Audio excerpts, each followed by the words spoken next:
Greetings from San Felipe de Austin State Historic Site. We're super excited to be part of the Alamo's celebration this year of the Texas independence story. And obviously in these crazy times, we're getting to do it virtually, so we'll give you a little snapshot of our place. I'm Brian McCauley, the site manager here at this site, operated by the Texas Historical Commission, and I'll be sharing a little information with you about land speculation and the Texas Revolution. My name is Jordan Anderson. I'm the assistant site manager here, and I will be telling you about the town's militia and a little bit about the runaway scrape. And I'm Eleanor Stoddard, the site educator, and I'll be talking about the printing history of San Felipe de Austin. We hope you can come and join us when you have a chance. I'm here to talk about the printing history of San Felipe de Austin because it's a unique story that we use to help interpret the site. While there were several newspapers printed in this town throughout the late 1820s and into the 1830s, it was the Telegraph and Texas Register, created by Joseph Baker and Gail Borden, which ended up being the mouthpiece of the Texas Revolution. It ends up printing military reports and government updates on a nearly weekly basis and keeps the people in this area informed of some of the goings-on of the revolution. Now, the printing press also ends up printing two of the most important documents in Texas history, the Declaration of Independence and the letter that William Travis writes from the Alamo in February of 1835. Travis's letter gets turned into a broadside and distributed across this part of the world, which leads to the mustering of troops to support General Sam Houston. Now, this is not the actual printing press that existed in the town. The printing press that was here ends up being evacuated to Harrisburg during the runaway scrape, where it gets captured by Santa Anna and thrown into Buffalo Bayou. And we think that's where it still exists today. The town of San Felipe would call up its militia upon receiving the news from the Alamo that fellow town resident William B. Travis is besieged there, and they would march west to Gonzales, where the Texas Army was mustering. However, shortly after General Sam Houston's arrival, they would learn that the Alamo had fallen, and Houston would order a retreat east. About 2 weeks later, they would arrive here in San Felipe de Austin.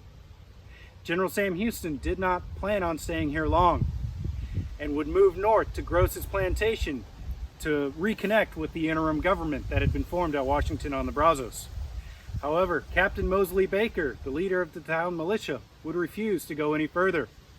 He and his men were residents of the town, and they did not want to give it up without any semblance of a fight, and they would not withdraw any further. However, the town would receive the news that the Alamo had fallen, and they would begin evacuating, escaping across the Brazos River. As the town's residents fled, they carried everything they could with them. Anything that couldn't be carried was buried or remained in the buildings. After their departure, the militia would set fire to the town, destroying it on March 29, 1836. They destroyed it so the Mexican army could not use any of the buildings. Behind us are some of the buildings that we're recreating to replicate what the town of Old San Felipe looked like. This is a new interpretive area that will be completed and open to the public, hopefully by April of 2021. Now, while Captain Mosley and his militia did intend on defending the town initially from the Mexican army and not giving it up without a fight, they did withdraw across the Brazos River to delay the Mexican army's crossing. Santa Anna and his soldiers would arrive here, hoping to find the militia or maybe even the interim government. But they would find nothing but a charred town, and the militia across the river. The Mexican army would remain here for close to 4 days. The Mexican army would set up their artillery to fire across the river at the Texas militia. During the almost 4 days they remained here, only one person was killed. This man was named John Bricker, and he was a member of the Texas militia. So, representing San Felipe de Austin, which is at the centerpiece of Stephen F. Austin's colony and the story of land in Texas, gives us some unique perspectives, including things that relate to the Revolution story, of course. Texas, it's important to remember, was always prioritized as a land commodity. So governments, be it Spain, Mexico, the Republic, the military, are using land as revenue, essentially, as currency. And they're using it to pay people for service or reward people for service. It's also worth remembering that from the beginning, when you had this huge opportunity of Texas development, there were people here coming as citizens who were concerned about speculators and people who were going to do crazy things to swindle other people. So human nature reigns throughout. It's one of those challenges. But particularly in 1834 and 1835, the Mexican state of Coahuila y Tejas passes laws that encourage, for some of the people that might be more nefarious, some opportunities to acquire land on a massive scale. Some of the people that are involved, particularly in 1835, are loyalists to Stephen F. Austin. They're part of our story here. And that makes people uncomfortable, regardless of how they might be using that land, sort of separate from the Revolution story. So, as you can imagine, history's messy. People don't always tell us their motives. So when you look at the actions that take place, people acquiring almost 2 million acres of land to disperse in a way that's either going to support or not the Mexican government's effort to put down revolution. That's part of the misrepresentation in some of these stories.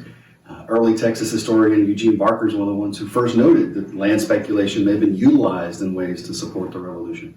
But I'm going to share one very specific story related to our printing. So Eleanor and our staff has shared some stories we do about the Baker Board and Press. And one of the most professional printmen brought to Texas from the Northeast, who also brought the press, we believe, ends up having someone file a 10-league land grant for him, claiming he's a Mexican citizen when he's never been to Mexico, claiming that he's serving in the militia, which he clearly is not. And when he leaves before the revolution is over, he's able to sell that land grant to someone for $9,000 at a time when nobody can sell land and when the legality of many of these grants is confused. So it's understandable that people can get confused by this story. The important thing to leave with is just knowing that people are using land as a commodity and they're using it to motivate people, but also to reward them for their actions. So thanks for visiting us here at San Felipe de Austin.